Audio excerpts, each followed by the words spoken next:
Hello, everyone, and welcome to the Midweek Program at the Raulston Arboretum.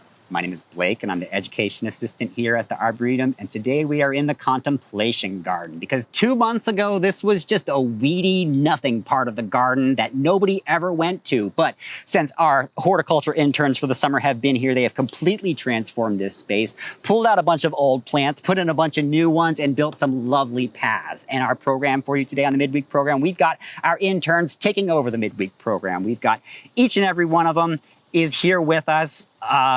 I guess we'll introduce you guys when you come up, but for sure, we've got our interns. They've each got their own little presentations prepared for you, so we're gonna learn a lot, and we're just gonna have a good time. Those of you watching this on YouTube, please like this video and subscribe to our channel. And with the announcements out of the way, I will also say we will go through each of our interns systematically, and we are putting them through the public gardening ringer today, and we would love for you to ask them some questions. I insist you ask them some questions. Before we pass them off to the next intern, we will have the interns ask at least one question, and I would prefer not to have to make up the questions myself. So while our interns are presenting, if you would be so kind as to give me some questions to grill our sweet little interns with, that would be absolutely wonderful. And so, with that, I will pass things over to Emma Coogan to teach us a little bit about Grimes Triangle.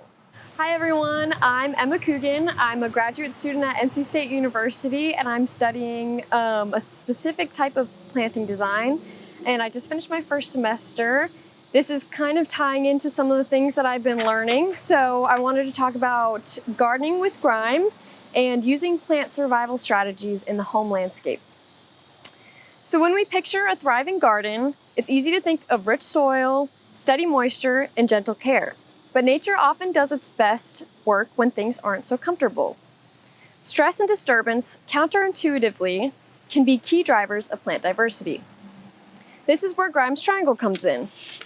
Proposed by British ecologist J.P. Grime, this framework describes how plants have adapted to survive varying levels of competition, stress, and disturbance in their environment.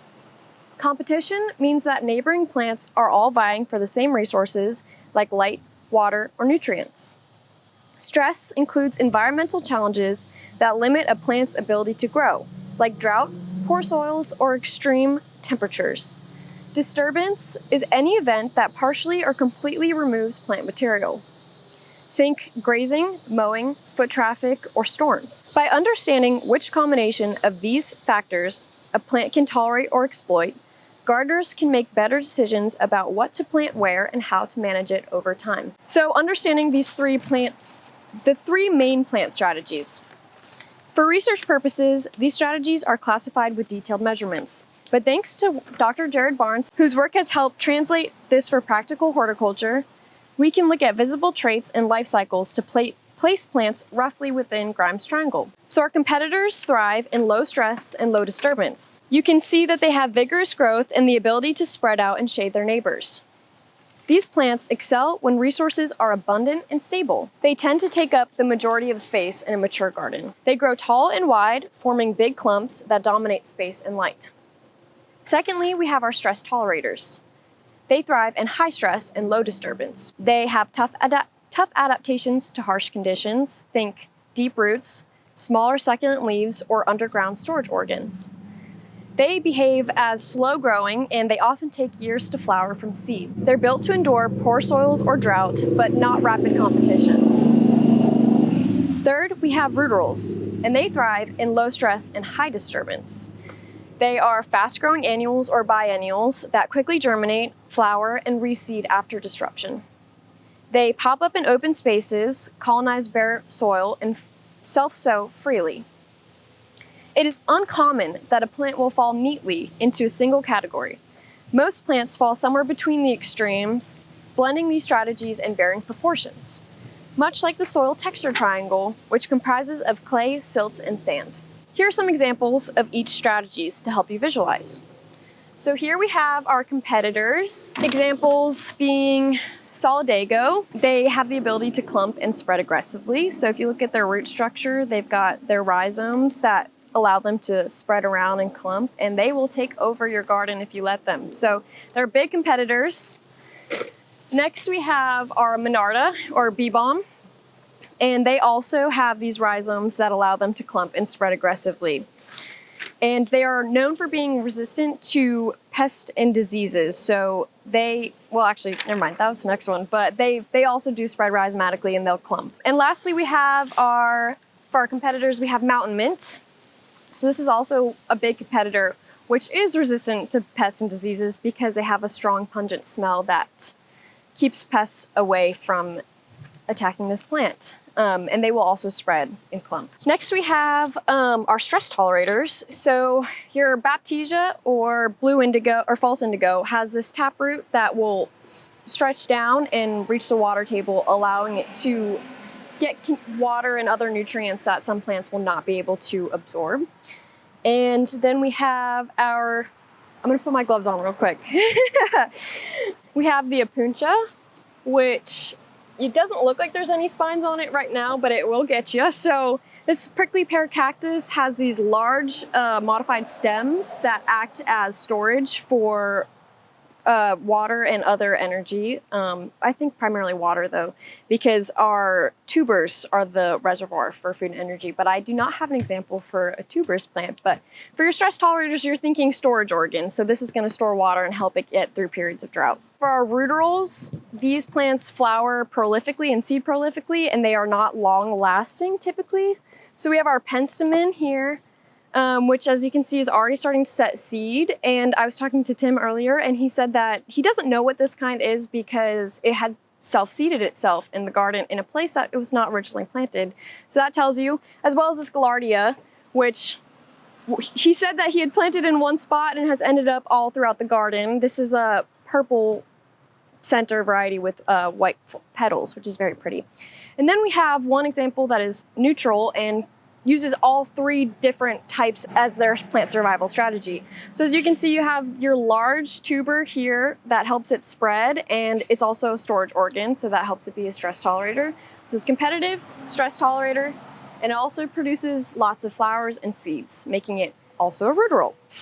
So those are your examples. I have some other ones in case you guys need any more, but we'll get to those later if you need them. So how does this knowledge help you? Understanding plant strategies adds a valuable layer to designing and maintaining a healthy, resilient beds. In design, you're going to blend plants with different strategies, just like in nature. This promotes diversity and creates a more balanced community. For competitors, you need to expect to manage them. They can shade out weeds, but they can also crowd out more delicate neighbors. Be ready to thin, divide, or cut them to maintain your design. For our rudderals, they are great for quickly covering bare soil and filling gaps while longer-lived species get established. And our stress tolerators bring color and interest to tough spots like dry slopes or lean soils.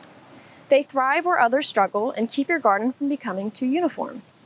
So for managing these types of plant survival strategies, we're using our stress and disturbance as a tool in our gardens. So in wild landscapes, a mix of stress and disturbance can maximize your diversity, but too much can also reduce it. Here are some ways that we can put Grimes Triangle into practice. So managing fertility, avoid overwatering and over-fertilizing. Too many resources favor your aggressive competitors, which can push out your other species. Use less rich soils. Amend with gravel or sand to make conditions harder for competitors and better for your stress tolerators. Embrace disturbance carefully. Strategic cutting back can keep competitors in check and also create openings for your rudderals. One method is the Chelsea chop, which you cut back a plant by about a third to reduce its height. It can also delay flowering and encourage more shrubbier growth. If you want, you can stagger your cuts to different competitors so that you can extend your bloom season all throughout the growing season. You're going to want to divide your big clumps and break up your dominant perennials regularly to prevent them from monopolizing your space.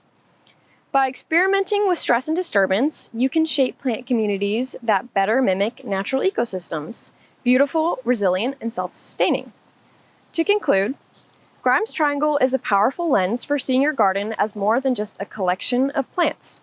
It's an evolving community shaped by competition, stress, and disturbance. Much of this practical wisdom has been championed by Dr. Jared Barnes, who has made it more accessible for your everyday gardeners. By recognizing these survival strategies, you can work with your plants, not against them, and enjoy a more dynamic, diverse, and rewarding garden. Cool. That was awesome, Emma. Thank you.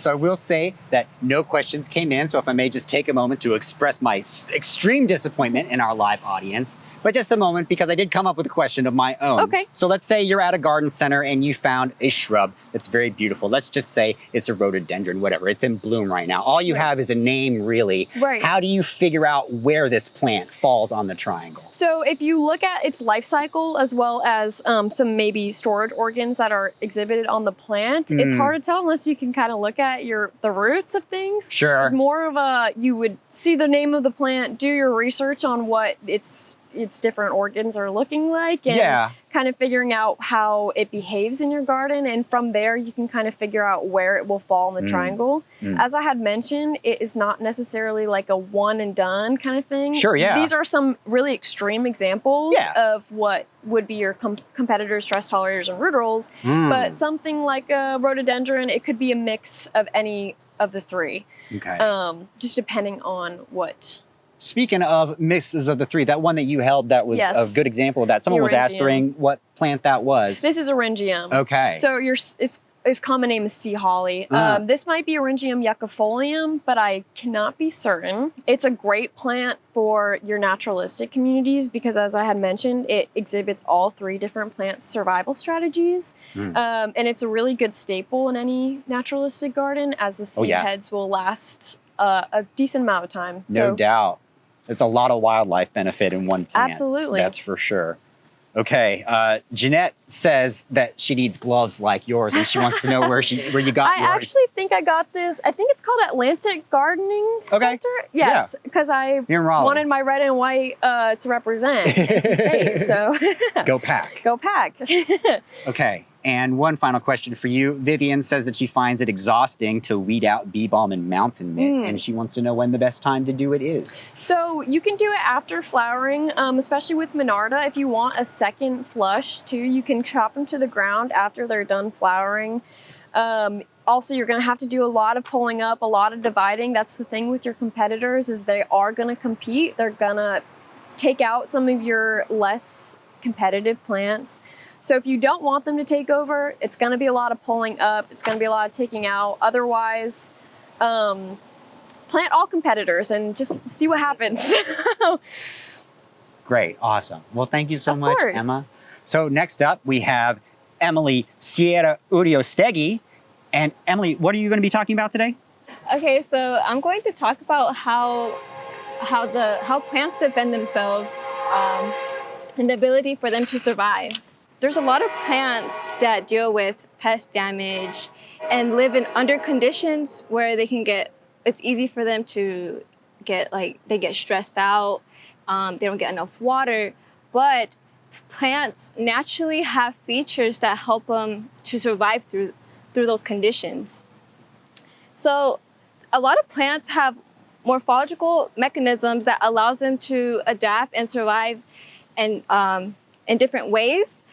For example, they have color-related resistance. I read in an article where a lot of insects, they prefer more of the yellow-green leaves compared to dark-colored leaves, and they would rather eat the lighter leaves than the dark-colored leaves. A lot of plants also, they have thick wall cells or thick cuticles, like agaves. As you can see, they have really thick leaves here.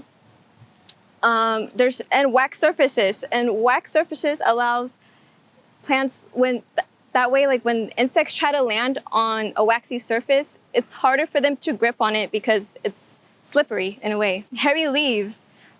There's a lot of plants that have hairy leaves, and sometimes it makes it harder for insects to chew through those leaves and land on it because it's a little sticky.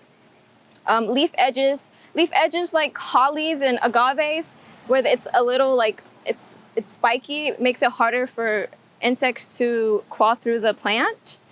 And a lot of plants also naturally store toxic chemicals, which makes it poisonous to certain pests and even people. Also, there's conifers. A lot of conifers have resin in them, which allows them to, when it gets damaged or from insect or either from a branch breaking off, it naturally secretes a resin, which helps them. It's like when you get a cut and then your blood cells are working to create a scab. That's how it is for a conifer. And spines and trichomes, a lot of plants have spines and trichomes, like cactus, roses, and citrus. They have the spines, which gives them protection. So I'm going to give some examples of plants that I have here that have these features. To start off, so thorns and spines and prickles are three different things. A lot of people think roses have thorns, but they're not thorns. They're actually prickles. This is a citrus flying dragon, and these are actually thorns. As you can see, thorns are basically modified stems where they grow off the stem, as you can see. Whereas a rose, they have prickles and it grows on like the epidermis layer of the plant. As you can see, you could just break them off easily, the thorns, where in this flying dragon, it's kind of hard to break them off because it's with the stem. I also have here a Tory thumb cactus. So a lot of cactus have these spines around them, which allows them to reduce water from evaporating out the plant. A lot of cactus live in dry conditions where they don't get much water, so these spines allow them to hold water in and protect them from the sun, and also protect them from pests. Like I mentioned, conifers secrete resin. I cut this, it's a kind of white, it was a white pine. I cut this earlier this morning, and I don't know if you can see, but it's already, is it showing on the camera? Yeah, it's already secreting some kind of resin from when I cut it earlier.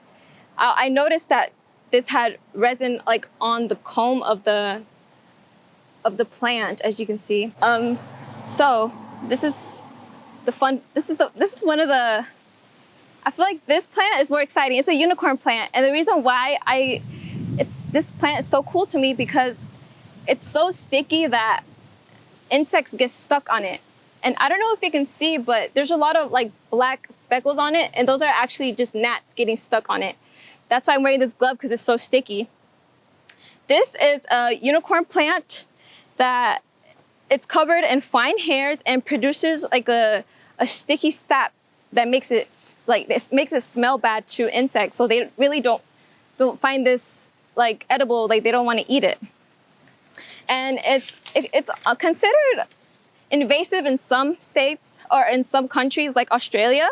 But as you can see, this plant, it's naturally sticky, and when you touch it, it leaves like a residue on your hand, and it just sticks. Another plant I have is this angel's trumpet. So the flower, it was open this morning, but as you can see, it's already closed. But this is considered a poisonous plant. To like, if we were to eat it, like us humans, like we would probably like. Tim tells us that we hallucinate for at least 7 days if you eat this plant. It has alkaloids in it, which makes it like poisonous to us humans to eat. So I also have this hibiscus. It's Hibiscus grandiflorus. These have velvety leaves. I don't know if you can see in the camera, but if you feel it, it's very velvety. And this is resistant to sawfly because of how the leaves are. I also have, I wanted to throw this in, is a pitcher plant.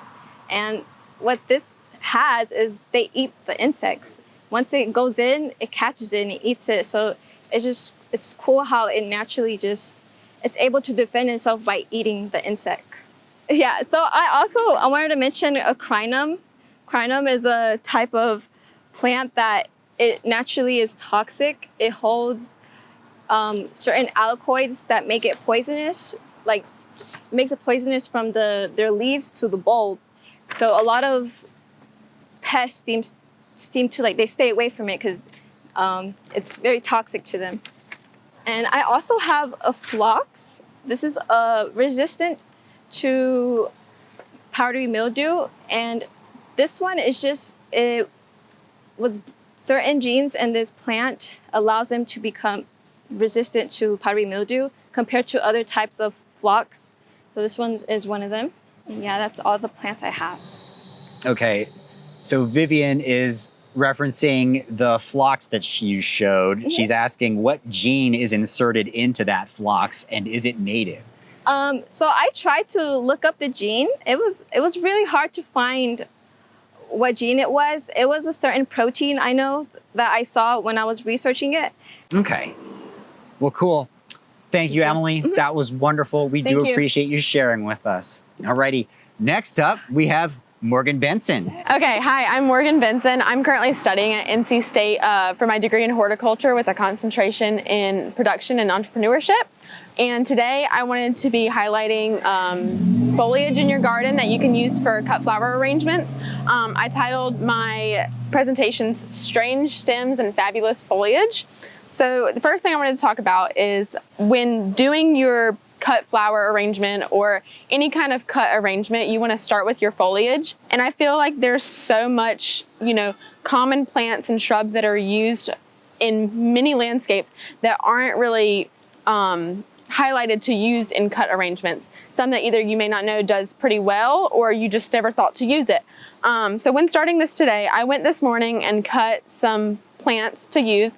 From this morning to now, it has definitely changed in how hot it is outside. So some of the stuff has started to wilt. It's been inside all day. Brought it out, it started to wilt. But we're gonna work with what we got. So the first thing I wanted to start off with was Fatsia japonica. This is a shade-loving evergreen shrub that can grow to be as tall as 19 foot. It's large, tall, and wide. It is a palmately lobed leaves. And I feel like it's got a very lush tropical aesthetic to it, but also when you see it in a shady area, it just surprises you with how well it does. And its blooms are also wonderful, but today I decided to use its foliage. Moving on, I wanted to showcase the Ligustrum sinense. It is in the variety Sunshine. This is wonderful in the sun. In any kind of landscape, I feel like if you are looking for a piece to show off and make a scene, this is one of the ones. Adding to that same vibe, you have your Elysium Florida Sunshine, which is actually introduced by Plant Delight's Nursery. This is a wonderful compact shrub that it does produce some flowers. I don't believe I have any on mine, but the flowers don't even compare to how wonderful the bright chartreuse foliage does. I'm gonna try it. All of a sudden, it's been so still today, but I feel like as soon as we got out here, it started becoming windy. Ain't that the way it goes? Yes, it's lovely. It feels nice, but I'm gonna try to keep everything together. I may look a little crazy trying to arrange this, but anyways. So yeah, I feel like it's fun to look around your own backyard and see what you have to make a bouquet out of.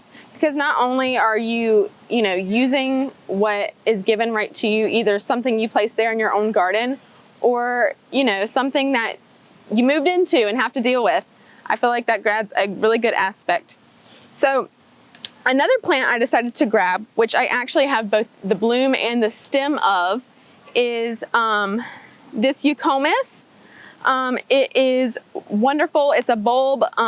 It's a perennial. It comes back every year for you. It comes in many different colors, but some of the most popular being the burgundies, the pinks, but there's also some white and some light purple. I'm trying to do this backwards also, so this may look a little crazy. I'll get it there after I get everything in. And then another one I wanted to highlight with the foliage is the Loropetalum sinense. It adds that beautiful burgundy color to add to all of our lush green, different textures. We've got some compact, some big leaves, some more horizontal shape to it. But I wanted to add in some of this Loropetalum as well. And I'm just shoving it in there right now. You can do what you will when creating your own bouquet and or arrangement. And so then I wanted to choose another purple foliage plant to add. So I did try to sketch up, I can never pronounce this one. You're good. Pallada? Beautiful. Sure. But I wanted to do it up in the front, kind of as some cascading over, add some more dimension and color. I don't have much water in there, but I do recommend putting it in a vase full of water and changing it out most every day so that it keeps the water fresh. So yeah, so now that we have our foliage, let me see how this looks. Okay, that's close enough. I think it looks pretty good for right now. And I went with more of a kind of crazy whimsical look, but when doing your own bouquet, you can choose to pick your theme. Either whether you want it classy, whether you want it to be more whimsical and woodsy, what kind of plants you want to throw in there. Choose your theme with whatever fits best for you and what is working with you in that moment in time. So, did I mess her up when I did that?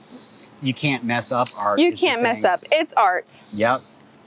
Have fun with it. Do what you will. So the first flower I wanted to add in here was the eucomis, which goes along with these leaves here. What's great about the leaves is you can actually use them for propagation. So once you're done putting them in your water, just cut the bottom off, throw them in some dirt, and you'll have a new plant. So in like 3 years. In like 3 years. It'll take a while, but you can use it. It will work eventually. So I grabbed a white eucomis as well as this burgundy purple. I believe they are seedlings, or they came from Reuben, which was one of our ones that was up here by McSwain. These ones I got towards our monocoque garden in the back. Some of the eucomis have been bred to be cut flowers. I found this beauty. She's huge. I think she's gorgeous. I love that they'll come in many different colors.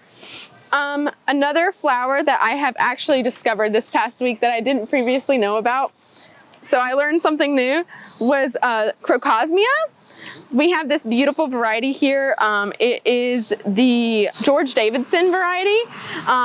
They look very sad and wilty now, but they are beautiful, showy in the garden, very bright orange, have some yellow. They just give that big, bold look you're looking for. All right. And so then another wonderful plant is the Solidago, which Emma talked about in her presentation earlier. I thought this is a really pretty one to add to any bouquet. There are some, I don't think this is the native one, but there are some native Solidago. So they're really readily easy to find to add to any bouquet you'd like to. And then, of course, some echinacea. You cannot go wrong with that. Just adding that. I'm not really highlighting much on the flowers because the main thing I did want to talk about was the foliage. And so yeah, I'm just kind of throwing them in there. And then of course, I've got some alliums that were blooming. Throwing those in as well. And then I'd say that looks pretty good. It's art. Have fun with it. Do what you will. Like I mentioned earlier, look around your garden, see what you have. If you're looking to make a space beautiful, whether inside or outside, having a little party, just look to see what you've got and throw it together. I love that. Yes. It's beautiful. You did a fantastic job with that. Thank you. Absolutely. So. We did get a question, and it's a very good question. The question is, what is your dream job? Oh, what is my dream job? My dream job, this is a hard one for me because I've gone back and forth. I personally, before I started working at the Arboretum as an intern over the summer, I've had the idea where I would love, this is my dream that would probably never happen, but I'd love to start a community garden where I can grow vegetables and plants to showcase it, kind of like public horticulture. I mean, to showcase it to the community, to give back to it. I've really love the idea of that. I used to want to work at a nursery home, so I think that would be fun, like doing grounds work there. But yeah, as for a dream job, I think I would enjoy having my own community garden where I can give back to the community. So. Do you want to know something that doesn't sound like that? I don't want to say difficult. Yeah. Like that's very, you can make that happen. Right. There's nothing to it but to do it, honestly. Like like gardens grow, and that dream, you plant the seed, that will grow. Like it just grows into that thing. So honestly, just believe in yourself, and it'll happen for you. Thank you, Blake. I appreciate that. For sure. Yeah. Yeah, Mark's agreeing. Public horticulture for the win. Just having a space where you can connect with the public. That's really beautiful. I mean, and then put it on the outside of the retirement home where you're there. You go. Working, exactly. sure. Exactly. Add in some horticultural therapy. Just a one-stop shop. One-stop shop for everything. All the goodness. Little plant store too. Want. Anything. All of it. Honestly, yeah, for sure. Perfect. Okay. Well, there was another question that came in. It was kind of directed towards all the interns, and it is very irrelevant to your talk. So we will maybe do it later. But this was wonderful, Morgan. Thank you so much for sharing. I appreciate it. Awesome. Next up, we have Lukas Stanton, who's going to be talking to us about growing conifers in the South. Wonderful. That's right. Hi guys, I'm Lukas. I'm a junior at NC State in the horticulture science with a concentration in landscape design. I'm going to be talking to you about one of my favorite groups of plants, conifers. A conifer, by definition, is a tree that bears cones, needles, or scale-like leaves, and they're typically evergreen. These generally do not do well in the South because of the hot, humid climate, but I have a few of the commonly used ones in the South that we use. So here I have Pinus tieta, NCSU dwarf pine. This one specifically is a dwarf selection. If you look, we have some here at the Arboretum. They're very clumped together and just have a really nice shape compared to the regular Pinus tieta loblolly pine, as some of you may know, that you see just growing everywhere around here, really. Next, I have Juniperus virginiana.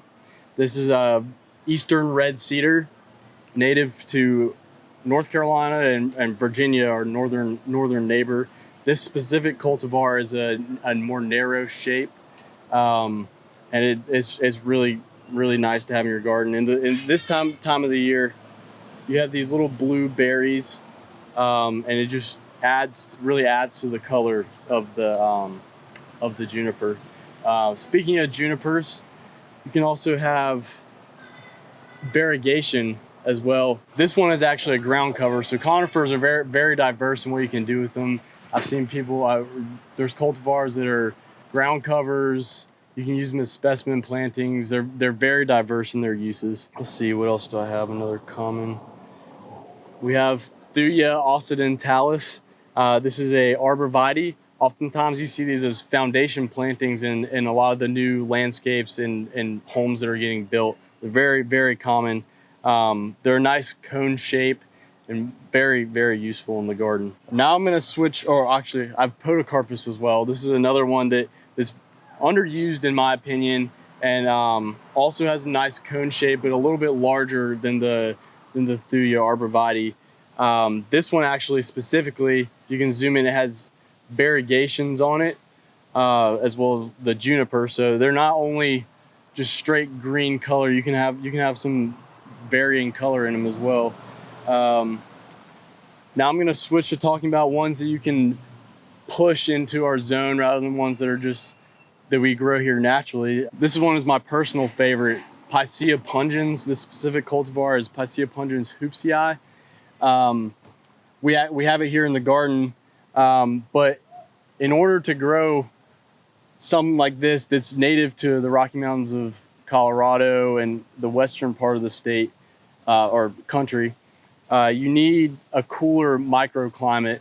And the way to do that is to get nice afternoon shade and keep the soils moist in the area, as well as planting it on mounds. Most people don't know this. If you plant on a mound, you can get better drainage for your plant, and that'll help it thrive rather than struggle in our southern climate. Another way to create heat-resistant cultivars is grafting onto a heat-resistant rootstock, which you may not want to mess with at home, but a lot of our specialty nurseries, they offer these heat-resistant cultivars, so you can have something like this, which I believe hoopsii is a heat-resistant cultivar. So for something like this, you'd graft it onto Picea orientalis, which I believe is native to Japan and grows in this zone. This will help you preserve the ornamental features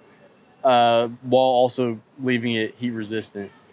A couple more of the conifers that you can use in the garden that are pushing the zone is Aby's concolor fir. This one's very similar to the Picea with the blue foliage.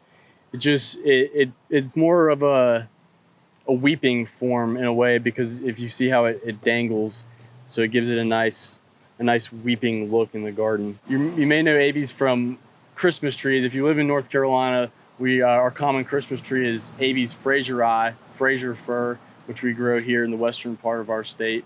It's a big part of North Carolina agriculture. And then finally, this one is actually native to Japan, so this one you don't necessarily have to push. This is Aby's firma, momi fir. It can get very, very large. We have one in the Asian Valley here, and it's rather large, and it's just a very, very nice tree with the needles and the cones. Yeah, it is. Yeah. Love me some conifers. Yeah. Absolutely. I know. And speaking of loving some conifers, Jim Putnam wants to know, what is it about conifers that draws you to them? To me, it's just something different in the garden. The foliage on them, like this one, the blue foliage, you don't really see that on a lot of the plants. Like I said, they're very diverse in the landscape. You can use them for many different things: foundation plantings, specimen plantings, ground covers, and they're just, to me, they're just better than everything else. Aren't they though? They're always there for you, you know? Exactly. Like when the rest of the garden's asleep, the conifers are keeping They're things still strong. going. They're evergreen. Absolutely. Exactly. Gotta love them. Okay, Vivian wants to know, how do you keep your eastern red cedar from getting cedar apple rust? She wants to know, will planting it on a mound like you mentioned, will that help? It may help, but for those, since they're native, that's just something that you're gonna have to treat. What's the word I'm looking for? Treat kind of by looking at it and treating it as it goes. Sure. I don't think planting it on a mound would necessarily change how it has the cedar apple rust. Yeah. I mean, if you think about it, like, it's a fungus, right? And if it's up on a mound, you might get more airflow than if it you were may get more moisture in it than you'd like in it. Yeah. That may almost worsen it. Sure. Okay, well, that is all the questions that we got for you. And Jim said that he has a conifer shirt for you when he sees you next. Perfect, so that's perfect. cool. I love it. We did have one question that came in earlier that I would like to bring the other interns, all of the interns, back for. So if you guys would all come back. The question is, and it's open to all interns. This is from Tam, would like you to recommend a small shrub for a mailbox garden that is bordered by a sidewalk. It's got shade and dappled sun, and the shrub in question must be hardy, as dogs and internet fiber companies are competing with it. So, small shrub for a mailbox garden. I was gonna say you could maybe do a small conifer. I was thinking the same thing. There's a arborvitae called Mr. Bowling Ball, which is it's a very, very small arborvitae. It's this nice circular shape, if that's what you're looking for, almost like a meatball shape. I think that might be something that could work for you. I also personally love the is it the hardy Raulston viburnum? I love that shrub. Yeah. And I don't know if it'd be too big for the area you're looking to put it, but it puts on a beautiful show when it blooms, and I think it's pretty compact and would be. Oh gosh, it's named Raulston Hardy Raulston for Hardy a good reason. It's hardy, so. Yeah, it lived through that 100-year drought we had back in 2007. So putting it next to a mailbox, it'll handle that just fine. For sure. So yeah, that's my recommendation. Emily? This is a tough one. Isn't it though? Yeah. What I think about is the gecko I did on my plant lovers tour. Right. Chamaecyparis piscifera gecko. It's like a conifer shrub. It's dwarf, and she's just so fluffy. And I think if she gets like knocked out or she gets hit a lot by people or incoming traffic, I think she'll be fine because she's soft and it's then really beautiful. And it'll wiggle in the breeze like it does, which is oh so wonderful. So that's great too. It does. Do you have a specific dwarf conifer, Emma, or well, you said can you Mr. top Bowling it? Ball, and I was immediately like, I do love a good Mr. Bowling Ball, especially for shade. I was trying to think of something more flowering that would be small, like your viburnum would be great for a flowering thing. This is so on the spot, but you know, maybe you can't go wrong with a good old hydrangea. So I feel like maybe What I don't flavor know. of hydrangea? I love me oh gosh. Well, we've been obsessed with Turkey Heaven. Have ya? That's a funny one. Hydrangea quercifolia. I think it'd be too big, but not Yeah. too good. It's always too good. It'd probably be too big for that spot. But you know, there's hydrangea quercifolia, tiny soldier, munchkin are two great ones too. I don't know how well they'll do with dogs. And definitely not with your fiber people, but it will have to come out most likely. But it's always a good. You can't go wrong with I mean, hydrangea. everything's temporary. You Yeah, just embrace exactly. that and Embrace just the temporary. enjoy it all. Exactly. For sure. Okay. Well, that was wonderful, you all. Thank you so much for Thank you, indulging guys. this final question. Thank you so much for joining us on the midweek program today and putting all this work into pulling these presentations together. This was fun. We all learned a lot, and you all succeeded very well at what you set out to do today. So well done. I commend you. Thank you. Thank you.